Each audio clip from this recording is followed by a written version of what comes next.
Vous avez tous des super gâteaux au chocolat, des recettes familiales. Mais là, vous allez voir avec Julien, hein, et il va vous proposer une recette un peu canon. Ouais, bon en fait c'est pas tout à fait ma recette, hein. C'est celle de Conticini, mais bon de toutes celles que j'ai testées, c'est vraiment la meilleure. Donc on est parti? C'est pas trop gras, c'est gourmand, c'est... Non, c'est parfait quoi. C'est du équilibré, c'est du film Conticini quoi. Voilà, ok, c'est cool. Alors moi, regarde, c'est ça, j'ai du chocolat, Du beurre au micro-ondes. Ah, c'est parti. Voilà, moi je fais ça, je fais chauffer. Voilà, on peut le faire aussi au bain-marie. Hein. Allez, c'est parti. Voilà, le beurre est fondu et j'émulsionne. Hop. Moi pendant ce temps-là, je commence mon mélange de poudre. Cassonade. Alors, sucre cassonade, pourquoi tu mets du sucre cassonade? C'est meilleur? C'est meilleur et c'est plus humide. D'accord, d'accord. Poudre d'amande. Ok. Tu mets les éléments secs. Éléments secs, ouais. Mais pas la farine tout de suite parce que ensuite je vais ajouter un peu de liquide. Donc si j'ajoute ma farine tout de suite, il y a du gluten qui va se former et ça sera moins bon. Donc là, tu mélanges le sucre et la poudre d'amande. C'est ça. On peut éventuellement la remplacer par la poudre de noisette, hein, tu m'as dit. Ok. Mais ce qui est intéressant, c'est d'avoir une poudre qui est torréfiée au préalable au four. Ça sera encore meilleur. Ça sera vraiment meilleur, on aura un goût de fruits secs mêlé au chocolat. Alors, ça sera vraiment... Pour torréfier la poudre, vous allumez votre four à 170 degrés à peu près. Vous mettez bien votre poudre d'amande à plat et vous la passez 10-15 minutes au four, histoire qu'elle soit un petit peu légèrement colorée. Ça, c'est vraiment trop bon. D'accord, ok. Après, j'ajoute ma crème. crème liquide. Crème liquide, œuf entier plus un jaune. Ok. Et là, je mélange jusqu'à avoir un mélange homogène. Voilà, pas au fouet. Hein. Oh, ça n'a pas d'importance. Ouais, ok. Voilà, petit mélange homogène. Ensuite, je vais ajouter mon chocolat fondu.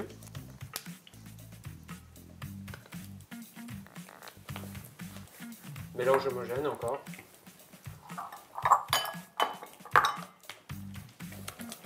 Génial. Petit mélange sympa. Donc là, j'ai mon mélange homogène. Je vais commencer à monter mes blancs.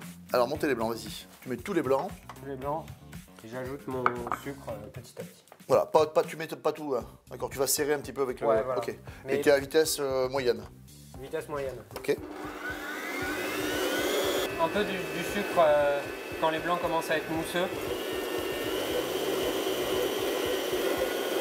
Et après, je vais rajouter un peu de sucre à la fin. La fin du sucre à la fin. Et je veux pas non plus une meringue. Il faut que les blancs ils soient assez souples. Là, j'ajoute la fin de mon sucre et je passe 5 secondes vite. Tu serres. Voilà. Il y a quelques secondes à la fin, bien vite pour serrer, c'est ça?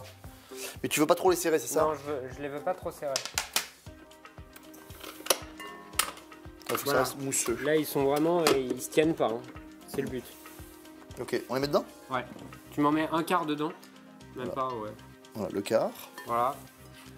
En même temps, j'ajoute ma farine préalablement tamisée avec ma levure. Ah là, attends, c'est farine et levure chimique. Ouais. Ok. Et là, je mélange délicatement.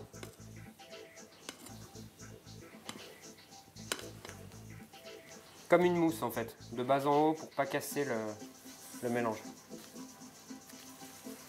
Là, avec la farine, ça devient moins souple. Ouais. Et du coup, on ajoute le reste des blancs. Allez, tous les blancs. Tous les blancs.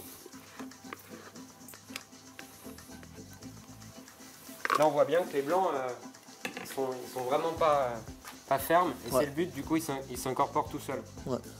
Vas-y, Damien, mets tous les éclats de chocolat. Ça va fondre légèrement. On les casse un petit peu? Ouais, un petit peu. Et encore, ouais. Ça va fondre légèrement, mais en bouche. Après, on aura quand même des éclats de chocolat, en fait. Ça va être bon, ça. Voilà, là, pareil. Voilà, tu le remues pas trop. Voilà, là... Il n'y a plus de traces de blanc. Il n'y a plus de traces de blanc, c'est homogène. On peut verser dans le sac.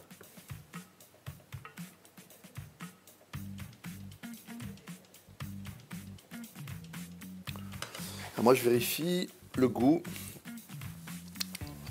Même cru, c'est bon. C'est canon. Alors, on a préchauffé notre four à combien? 165. Et là, cuisson? Ça dépend de l'épaisseur, on va dire 25-30 minutes. Hein, on vérifie la cuisson avec la pointe d'un couteau. À tout à l'heure. Voilà, notre gâteau est sorti du four, on l'a laissé refroidir pour qu'il fige. Et là, on a il le est gâteau. bon, hein. Regarde ça, les petits éclats là. Je me tarde de goûter. Un petit peu croustillant à l'extérieur là. Ça va être super bon ça. On a un extérieur craquant, des morceaux de chocolat qui vont fondre sur le palais. Un intérieur humide, moelleux, c'est top. Il a vraiment l'air trop bon ce gâteau au chocolat. Donc maintenant c'est à vous de tester et à bientôt.